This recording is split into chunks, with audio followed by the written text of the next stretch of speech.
Russia Ukraine യുദ്ധം ആഗോള രാഷ്ട്രീയ ഭൂപടത്തെ കീഴ്മേൽ മറിച്ചുകൊണ്ടിരിക്കുന്ന ഈ കാലഘട്ടത്തിൽ ലോകശക്തികൾ തമ്മിലുള്ള വാക്പോരും തന്ത്രപരമായ നീക്കങ്ങളും പുതിയ തലങ്ങളിലേക്ക് കടക്കുകയാണ്. അമേരിക്കൻ പ്രസിഡന്റ് ഡൊണാൾഡ് ട്രംപിന്റെ രണ്ടാം വരവും അദ്ദേഹത്തിന്റെ സവിശേഷമായ വിദേശ നയങ്ങളും ലോകരാജ്യങ്ങൾക്കിടയിൽ വലിയ ചർച്ചകൾക്ക് വഴിമാറുന്നു.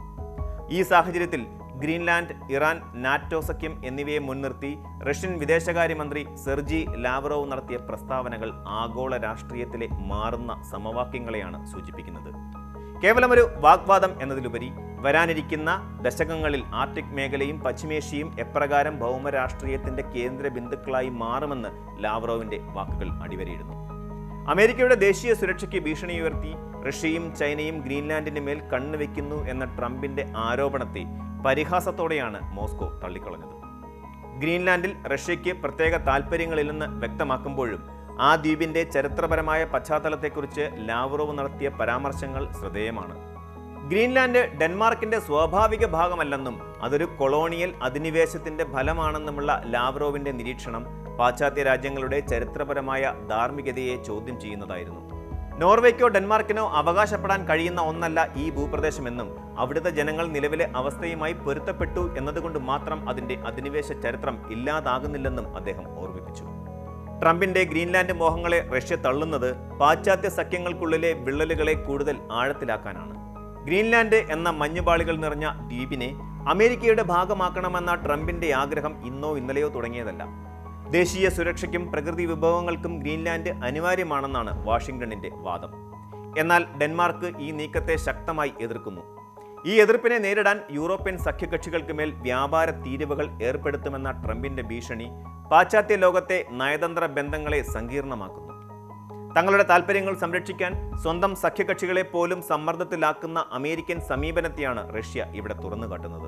ആർട്ടിക് മേഖലയിലെ സൈനിക സാന്നിധ്യത്തെക്കുറിച്ചിട്ടുള്ള ഭീതി പടർത്തി ഗ്രീൻലാൻഡിനെ കൈക്കലാക്കാനാണ് അമേരിക്ക ശ്രമിക്കുന്നതെന്നാണ് റഷ്യയുടെ പക്ഷം. ഇറാനുമായുള്ള ബന്ധത്തിന്റെ കാര്യത്തിലും റഷ്യ തങ്ങളുടെ നിലപാട് കൂടുതൽ കർക്കശമാക്കിയിരിക്കുകയാണ്. വാഷിംഗ്ടണിൽ നിന്നുള്ള കടുത്ത സമ്മർദ്ദങ്ങൾക്കും ഉപരോധ ഭീഷണികൾക്കും വഴങ്ങില്ലെന്ന് ലാവ്റോവ് അസന്നിഗ്ധമായി പ്രഖ്യാപിച്ചു. ഇറാനുമായുള്ള സാമ്പത്തിക സഹകരണം റഷ്യ തുടരുമെന്നും അമേരിക്കൻ തീരുവകൾ ഈ തീരുമാനത്തെ ബാധിക്കില്ലെന്നും അദ്ദേഹം വ്യക്തമാക്കി. പശ്ചിമേഷ്യയിൽ അമേരിക്കൻ സ്വാധീനത്തെ പ്രതിരോധിക്കാനും ഒപ്പം തങ്ങളുടെ വ്യാപാര ശൃംഖലകൾ വിപുലീകരിക്കാനും ഇറാന്റെ സഹായം മോസ്കോയ്ക്ക് അനിവാര്യമാണ്. യുക്രൈൻ യുദ്ധത്തെ തുടർന്ന് നേരിടുന്ന സാമ്പത്തിക ഒറ്റപ്പെടലിനെ മറികടക്കാൻ ഇറാന്റെയും ചൈനയുടെയും സഹായത്തോടെ ഒരു പുതിയ സാമ്പത്തിക അച്ചുതണ്ട് രൂപീകരിക്കാനാണ് റഷ്യ ശ്രമിക്കുന്നത്. ഇത് അമേരിക്കൻ ആധിപത്യമുള്ള ഏകധ്രുവ ലോകത്തിന് വലിയൊരു വെല്ലുവിളിയാണ് ഉയർത്തുന്നത്. നാറ്റോ സഖ്യത്തെക്കുറിച്ചിട്ടുള്ള റഷ്യയുടെ ആരോപണങ്ങൾ കൂടുതൽ ഗൗരവകരമാണ്. പാശ്ചാത്യ സൈനിക സഖ്യം റഷ്യക്കെതിരായ നേരിട്ടുള്ള യുദ്ധത്തിന് തയ്യാറെടുക്കുകയാണെന്ന് ലാവ്റോവ് കുറ്റപ്പെടുത്തി. ഇത് വെറുമൊരു പ്രസ്താവനയല്ല, മറിച്ച് റഷ്യയുടെ പ്രതിരോധ നയത്തിലെ കാതലായ മാറ്റത്തെയാണ് സൂചിപ്പിക്കുന്നത്. നാറ്റോ രാജ്യങ്ങൾ യുക്രൈന് നൽകുന്ന ആയുധ സഹായങ്ങളും കിഴക്കൻ യൂറോപ്പിലെ സൈനിക വിന്യാസവും തങ്ങളുടെ അസ്തിത്വത്തിന് ഭീഷണിയാണെന്ന് മോസ്കോ കരുതുന്നു. നാറ്റോ സഖ്യത്തിനുള്ളിൽ തന്നെ ആഭ്യന്തര കലഹങ്ങൾ നടക്കുന്നുണ്ടെന്നും ഒരു അംഗരാജ്യം മറ്റൊന്നിനെതിരെ ശത്രുതാപരമായ നീക്കങ്ങൾ നടത്താൻ ആലോചിക്കുന്നുണ്ടെന്നും ലാവ്റോവ് ആരോപിച്ചത് പാശ്ചാത്യ രാജ്യങ്ങൾക്കിടയിൽ വലിയ അസ്വസ്ഥതയുണ്ടാക്കിയിട്ടുണ്ട്. സഖ്യകക്ഷികൾക്കിടയിൽ സംശയത്തിന്റെ വിത്തുകൾ പാകാനാണ് റഷ്യ ഇതിലൂടെ ശ്രമിക്കുന്നത്. ആഗോള രാഷ്ട്രീയത്തിലെ ഈ പുതിയ നീക്കങ്ങൾ ഒരു മൂന്നാം ലോക മഹായുദ്ധത്തിന്റെ ഭീതിയുണർത്തുന്നതാണെന്ന് പല നിരീക്ഷകരും കരുതുന്നു. സൈനികമായ പോരാട്ടങ്ങൾക്കപ്പുറം സാമ്പത്തികവും സാങ്കേതികവുമായ ഉപരോധങ്ങളിലൂടെയും നയതന്ത്രപരമായ ഒറ്റപ്പെടുത്തലുകളിലൂടെയും പരസ്പരം തകർക്കാനാണ് വൻ ശക്തികൾ ശ്രമിക്കുന്നത്. ആർട്ടിക് മേഖലയിലെ മഞ്ഞുരുകുന്നത് പുതിയ കപ്പൽ പാതകളും ധാതു സമ്പത്തും തുറന്നു നൽകും എന്നതിനാൽ ഗ്രീൻലാൻഡ് പോലെയുള്ള പ്രദേശങ്ങളുടെ പ്രാധാന്യം വർദ്ധിക്കുകയാണ്. അതുകൊണ്ട് തന്നെ റഷ്യയുടെയും അമേരിക്കയുടെയും നീക്കങ്ങളെ ഈ പുതിയ വിഭവ സമരത്തിന്റെ പശ്ചാത്തലത്തിൽ വേണം കാണാൻ. ട്രംപിന്റെ അമേരിക്ക ഫസ്റ്റ് നയവും പുടിന്റെ റഷ്യൻ ദേശീയതയും തമ്മിലുള്ള കൂട്ടിയിടിയാണ് ഇന്ന് നാം കാണുന്ന ഓരോ നയതന്ത്ര നീക്കങ്ങൾക്ക് പിന്നിലുമുള്ളത്. ചുരുക്കത്തിൽ റഷ്യയുടെ ഈ നിലപാടുകൾ ലോകത്തിന് നൽകുന്ന സന്ദേശം വളരെ വ്യക്തമാണ്.